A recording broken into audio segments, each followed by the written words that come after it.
নমস্কাৰ। আজি মই ৰাতিপুৱাই আৰম্ভ কৰি দিলোঁ ভিডিঅ' বনাবলৈ আৰু আমি বাপেক জীয়েক ঘাট আহিছোঁ বা নিবলৈ বুলি এইফালে নিচাও আহিছিলে, নিচাই বিলাহী দি পঠিয়ালে আৰু এইপিনে ৰ'দটো ওলাইছে দেই অলপ এইফালে ভণ্টিয়ে দেউতাই মানিমুনি বিচাৰি ফুৰিছিলে, ময়ো বিচাৰিবলৈ বুলি বহিলোঁ। পথাৰত ইমান ধুনীয়া ধুনীয়া মানিমুনি ওলাই আছে।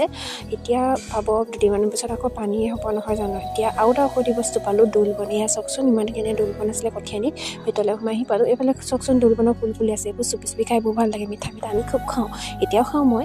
এয়া দোল বন বিচাৰি আমি বান্ধিবলৈ আহিলোঁ, তাই উঠালেই, তাই সেই সৰুডাল আগতীয়াকৈ বাচি ল'লে। এই ডাঙৰডাল নি আছোঁ, পিছফালে দেউতা আহিছে। ল'ৰা আনি থকা ঘৰ ছোৱালীয়ে কৰিব লাগিব নহয় জানো।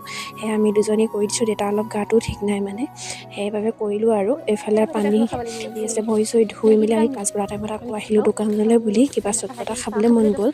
এই লিষ্টখন দেখাইছে, লিষ্টখন দিছে মানে কি আনিব লাগিব তাই কৈ আছে। আৰু এইফালে আমি পঠাই দি আহিলোঁ দোকানলৈ বুলি। ৰাস্তাইদি আহিলে দূৰ হয় অলপ। এয়া ছোৱালীজনীৰ দোকানত মাহ আছিলে, সেই দিলে, কাহিনী খালোঁ। এইপিনে দৰা বজা আৰু মুড়িখিনিও ভাজি লৈছে, চব্জি সেইখিনি হ'বৰ বাবে চিপচানাখিনি আৰু জ্বলা বহুত দিছিলে, সেইকাৰণে বাতি চাহ লৈ লৈছোঁ দেই, কমকৈ নাই লোৱা, বাতি চাহ লৈছোঁ।